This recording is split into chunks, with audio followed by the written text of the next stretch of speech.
Hello guys, मैं हंसा पटेल। आज हम जिस बुक के बारे में बात कर रहे हैं उसका नाम है Ikigai, the Japanese secret to a long and happy life. इस बुक के ऑथर्स हैं हेक्टर गार्सिया और फ्रांसेस मोरालेस। ये दोनों राइटर स्पेन में बिलोंग करते हैं, लेकिन उन्होंने अपनी ज़िंदगी का काफ़ी हिस्सा जापान में बिताया। जापान में रहकर उन्होंने एक चीज़ नोटिस की। जापान के कुछ शहरों और आइलैंड में लोग सिर्फ ज़्यादा साल तक जीते नहीं, बल्कि बुढ़ापे में भी मेंटली एक्टिव, इमोशनली स्टेबल और ज़िंदगी से खुश रहते हैं। ऑथर्स के लिए ये सिर्फ संयोग नहीं था, इसीलिए उन्होंने रिसर्चर्स, डॉक्टर्स, साइकोलॉजिस्ट और सामान्य जापानीज लोगों से बात की। इस बुक का लक्ष्य ये बताना है कि लंबी ज़िंदगी का सीक्रेट सिर्फ डाइट या एक्सरसाइज नहीं, बल्कि एक उद्देश्य प्रेरित लाइफ है। इसी उद्देश्य को जापान में इकिगाई कहते हैं। इकिगाई क्या है? बुक एग्जैक्टली क्या समझाती है? बुक का पहला पार्ट इकिगाई का मतलब और उसके महत्व पर फोकस करता है। जापानीज भाषा में इकी का मतलब होता है जिंदगी और गाई का मतलब होता है वैल्यू या रीजन। इसका साधारण मतलब हुआ जिंदगी जीने की वजह। बुक स्पष्ट रूप से कहती है कि इकिगाई कोई एक बड़ी उपलब्धि नहीं होती। ये ज़रूरी नहीं कि इकिगाई सिर्फ कैरियर या पैसा हो।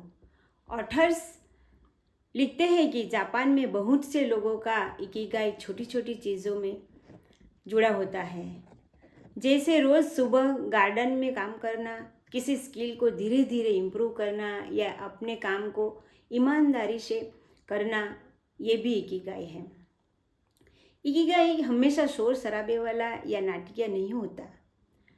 कभी कभी इकिगाई एक शांत सी फीलिंग होती है जो आपको यह महसूस कराती है कि हाँ, मैं जो कर रहा हूँ वो सही है। लेखक ये भी लिखते हैं कि जिनके पास इकिगाई होता है वो मुश्किल समय में भी पूरी तरह टूटते नहीं, क्योंकि उनके पास जीने की एक वजह होती है। Anti ageing secrets. बुक का दूसरा पार्ट जापान के ओकिनावा आइलैंड पर निर्धारित है। ओकिनावा दुनिया के उन लूजोन में से एक है जहां सबसे ज़्यादा 100 साल से ऊपर के लोग रहते हैं। ओकिनावा के लोग का लाइफस्टाइल डिटेल में स्टडी किया।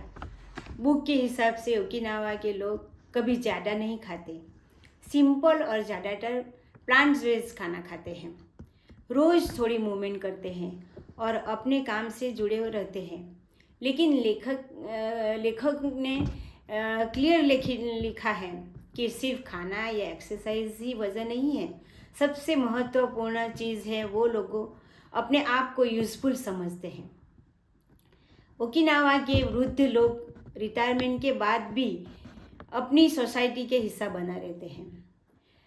उनके पास हमेशा कोई ना कोई जिम्मेदारी रहती है, चाहे वो छोटी हो या बड़ी हो।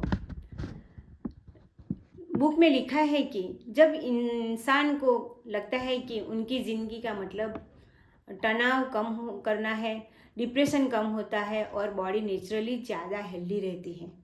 लेखक को इस पार्ट में ये लिखा है कि उनके हिसाब से ये निष्कर्ष निकलता है कि एंटी एजिंग का सबसे बड़ा सीक्रेट जीने की वजह होती है, दवाई या नहीं। तो चलो दोस्तों, हम नेक्स्ट वीडियो में मिलेंगे इकिगाई के दूसरे पार्ट के बारे में बात करने के लिए।